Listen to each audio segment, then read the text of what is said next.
বেকারত্ব বর্তমান বাংলাদেশের সবচেয়ে বড় একটি সমস্যা হয়ে দাঁড়িয়েছে। বাংলাদেশ সরকার, বিগত সরকার, বর্তমান সরকার এবং আগামীতে যে সরকার আসবে, তারা যদি বেকারত্ব দূরকরণের লক্ষ্যে কাজ না করে, তাহলে দেশের অর্থনীতি কিংবা দেশকে উন্নতশীল রাষ্ট্রে পরিণত করা কখনোই সম্ভব হবে না। একটু লক্ষ্য করুন, অন্যান্য যারা যুব সংগঠন রয়েছে রাজনীতিকে যদি তারা ভিন্ন দিকে ধাবিত করে, শুধু ক্ষমতার জন্য কাজ করে, তাহলে তো সেই রাজনীতির কোনো প্রয়োজন নাই।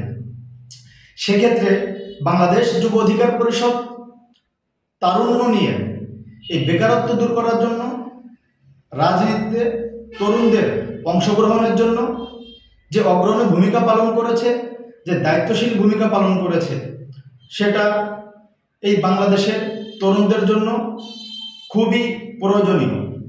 বাংলাদেশ যুব অধিকার পরিষদ তারুণ্যের যে 7 দফা দিয়েছে, সেখানে বাংলাদেশ যুব অধিকার পরিষদ বলছে তরুণদের কর্মসংস্থানকে মৌলিক অধিকার হিসাবে স্বীকৃতি দিতে হবে।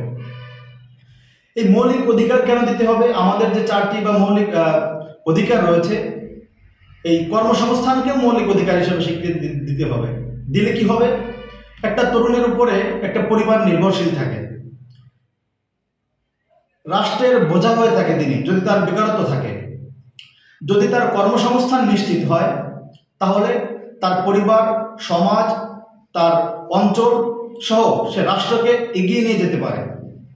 এজন্য বাংলাদেশ যুব অধিকার পরিষদ এই দূরদর্শী চিন্তাটি করেছে, তরুণদের জন্য কর্মসংস্থানকে মৌলিক অধিকার হিসেবে স্বীকৃতি দেওয়ার জন্য রাষ্ট্রের কাছে আবেদন করেছে। এবং বাংলাদেশ যুব অধিকার পরিষদ বলছে তারপরের দফায় যে আইসিটি তথা তথ্য প্রযুক্তি বিভাগে তরুণদের কর্মসংস্থানের জন্য প্রয়োজনীয় শিক্ষা দিতে হবে। ট্রেনিংয়ের মাধ্যমে, প্রশিক্ষণের মাধ্যমে তাদেরকে দক্ষতা অর্জন করে বিভিন্ন কর্মসংস্থান সৃষ্টি করতে হবে, মানে সকল বিভাগে। বাংলাদেশ যুব অধিকার পরিষদ বলছে বিদেশে লোক পাঠানোর ব্যাপারে এই যে ম্যান পাওয়ার সাপ্লাই, এখানেও দক্ষতার সাথে বিদেশে শুধু কিভাবে গেল, কর্মসংস্থান তার নিশ্চিত হয় না, বিভিন্ন ভিসার মাধ্যমে যায়, কাজ থাকে না, এটা দূর করানোর জন্য অবশ্যই 3 দিনের নয়, প্রয়োজনে 3 মাস, 6 মাস, 1 বছর কর্মসংস্থানের জন্য যারা বিদেশে যাবে, অবশ্যই বাংলাদেশ থেকে কোনো একটি কর্মের উপরে দক্ষতা অর্জন করতে হবে, সরকারিভাবে এটির ব্যবস্থা গ্রহণ করতে হবে।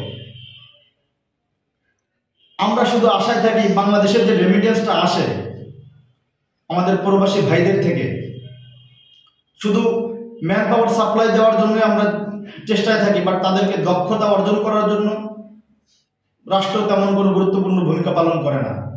এই তরুণদের জন্য, তরুণদের স্বচ্ছ রাজনীতি যদি প্রবেশ হয়, তরুণরা যদি রাজনীতিতে প্রবেশ করে, তাহলে রাজনীতি আরও সুন্দর হবে, এগিয়ে যাবে।